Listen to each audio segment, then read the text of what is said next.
I'm going to start with quite a stupid question, if I may.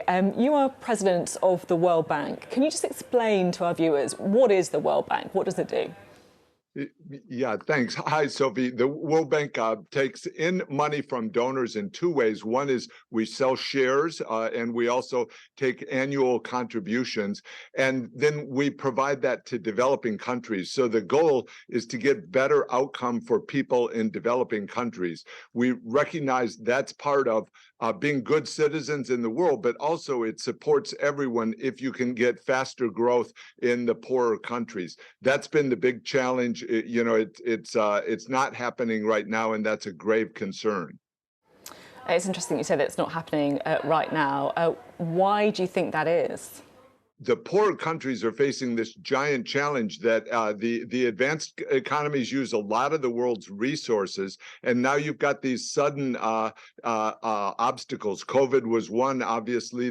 Russia's invasion of Ukraine is adding to food costs and to fertilizer costs, and the countries are cut off from world markets. So you get this combination of forces that causes them to fall into recession, but it's worse than that. It's really the reversal in development. Poverty is getting worse. Education levels are going down in many of the developing countries. So it's incumbent, I think, on the world to do a lot more. The World Bank has been really expanding our efforts across the developing world.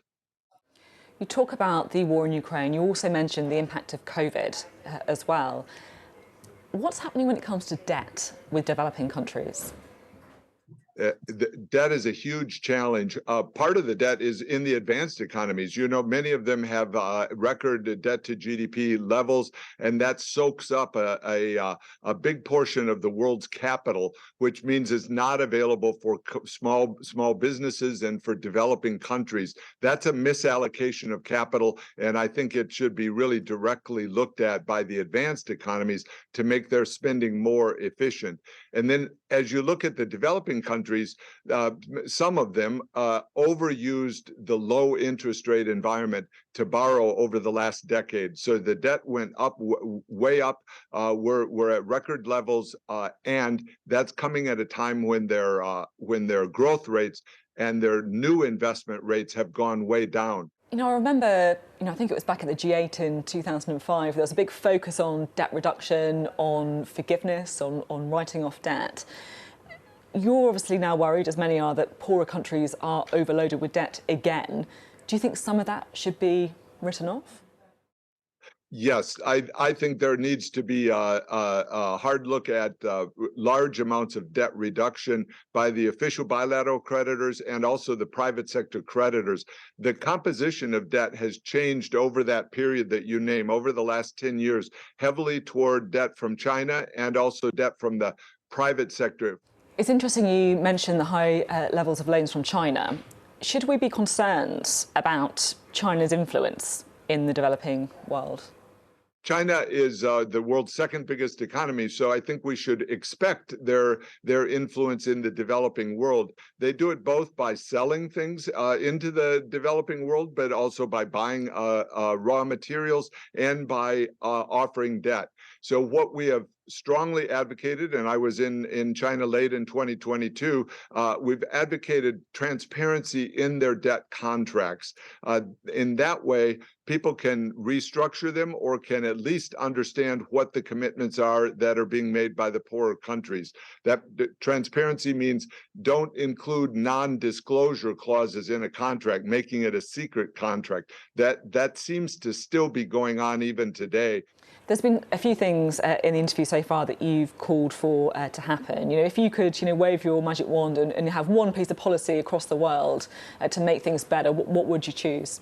So much of the money is taken up by the advanced economies. I think there's a big burden to be as efficient as possible in government spending. That would be a signal, a forward signal to the markets that there was going to be capital available for others, and that would allow the investment flows to become more balanced. That would provide money in the poor countries for education and for health and for climate adaptation, which is so desperately needed, and for food, as we were discussing before. But right now, there's just not an availability of capital. at the World Bank, where we have a major effort underway with our shareholders to look for more resources and to use the resources as effectively as possible to meet the needs of people in poor countries. And just finally, we're kind of edging towards the end of January now. What are your predictions for 2023? Do you think things are going to ease up when it comes to the world economy,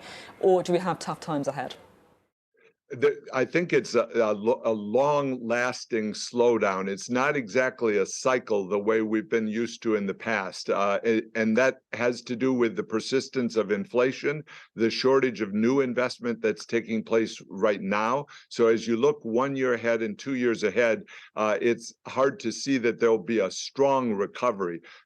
That puts burden on on policymakers to make decisions now to have the spending be more efficient. That applies both to the private sector and to the governments, to make their spending really count, so that there can be a recovery going out into the future. My concern is it looks like the slowdown, or this period of slow growth for the world, may last into 2023, 24, and that's a concern. One other thing I'll mention is when governments do subsidize their citizens, which is politically necessary and attractive, they need to have it be time-bound and targeted. In other words, rather than giving benefits to everyone for the foreseeable future, do it for 6 months for the narrowest group that is possible, that is hurt by the higher prices that are occurring now. When you say things like efficiency in spending and subsidising citizens, am I right in thinking what you mean by that is tightening belts, it's spending less, it's, I guess, austerity slightly? Yes, exactly. And that means making choices, hard choices. And this applies to the developing world and even the poorest countries. There's inefficient spending. And so we work with the countries to improve that. One example is on taxes, where the countries aren't collecting taxes maybe from a select group of people that get exemptions from taxes. That's not fair to everyone else, and it doesn't get the country through this long period of slowdown. So belt tightening, if you want to use that phrase, yes. Thank you very much. It's been really interesting to talk. Thank you.